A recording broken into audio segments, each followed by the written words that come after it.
Okay then, let's reset this breeder bin. I've already done one just to test it out, make sure everything was okay. I'll give that a clean out in a minute. There's just a few cocoons left in the bottom. So this is the new bedding where the adults are going to go into, and I've just made this little cocoon catcher. So put that on top of the new bedding, and then with any luck,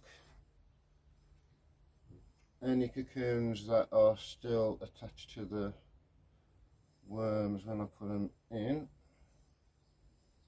the worm should wriggle through and the cocoon should get caught in the top sifter. That's the plan. So this is not really the light separation method, this is more the snatch and grab method.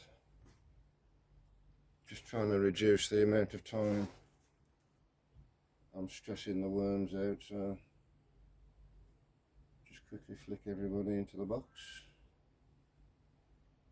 Trying to minimise the number of cocoons I put in the box to start with. Like that. Everybody in the pool.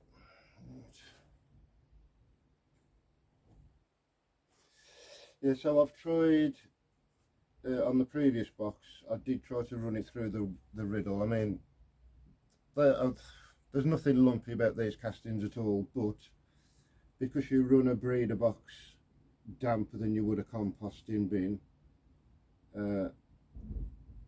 I've set up some drying racks in the greenhouse. So I'll leave these in the leave the castings in the greenhouse overnight, and then I'll give everything a riddle through tomorrow then, and then we should get a high conversion rate then on the amount of castings. I'm trying to minimise the amount of castings moved through the system, obviously trying to remove as much finished product as possible, and then I get more worms in the nursery bin then. So obviously I'm not worried about breeding numbers in the nursery bin, so I can afford to have more worms in the nursery bin. Obviously these breeding bins, you want to limit the number in the bin to give them that nudge that there's a population crisis and they get busy with the fizzy. So 21 days, these are going at it non-stop.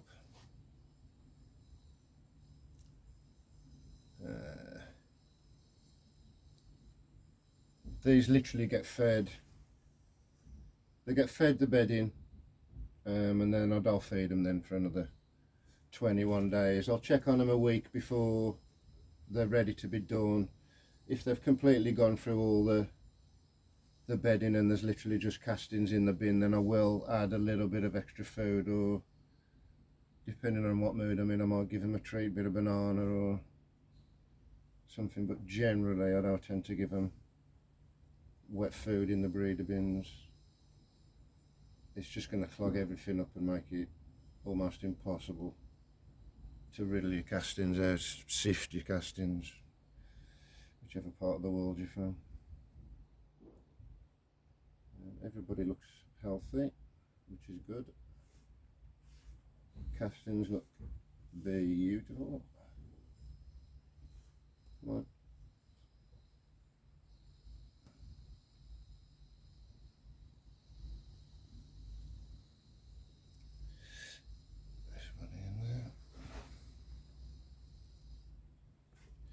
So I believe there's 180 worms in this bin. It looks like there's more, but I've got one with 160, one at 180, one at 200. And after I've sifted them tomorrow, I'll do a cocoon count on each one, and then average that per worm over the 21 days and see which one gives me the better results, and that's the bin density I'll run with. Obviously the first time I did a cocoon count, I got stupid results, to be fair. I did a sample count, and over 21 days I was getting like 1,300 cocoons from 160 worms, which, you know, it was working out to like 6 cocoons per worm per week.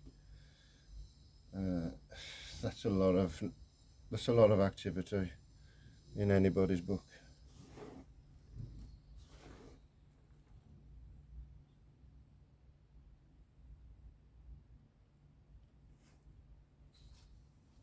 Okay, we're nearly there.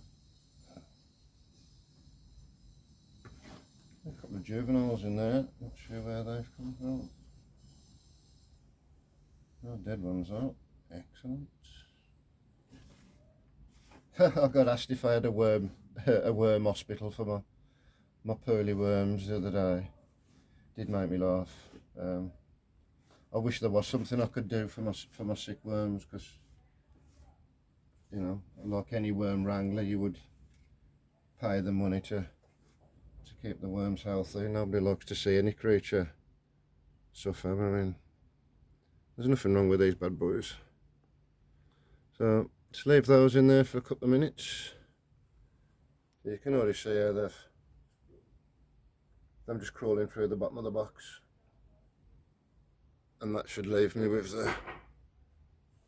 the last of the cocoons in there that was stuck to the back of the worms.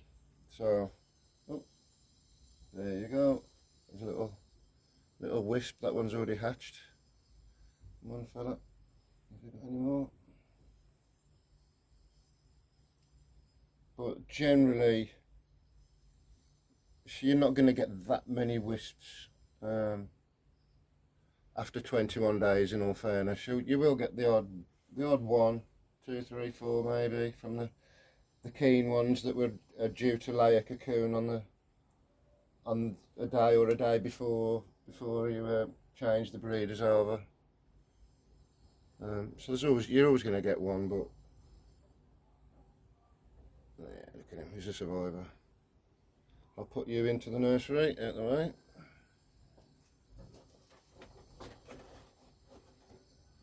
There you go. You can play with your brothers and sisters. Right, so I'll go and put this onto the drying racks, and I'll give this a sift tomorrow. But look, so there's no big lumps in there. Everything's nice and loose, nice and fine. There's not a lot of bedding left, so they've literally gone through. They've gone through this. This is like 97% complete now. It's ridiculous. They've literally like chewed through everything, and it's absolutely littered with cocoons. So hopefully by the time this has been run through the sifter tomorrow, this should just be a sea of green balls. This should just look like worm caviar. Exciting, really. Yeah. Nice.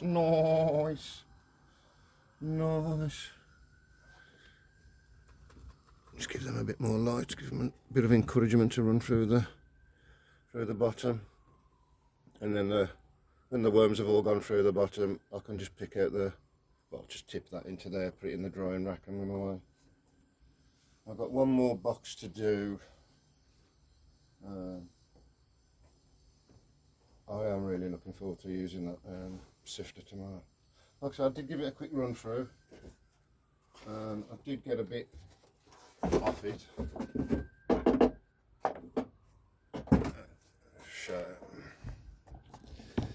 So I did get a bit of sifted product, but because it's so damp, it's just catching. So I'm just wasting my time, really.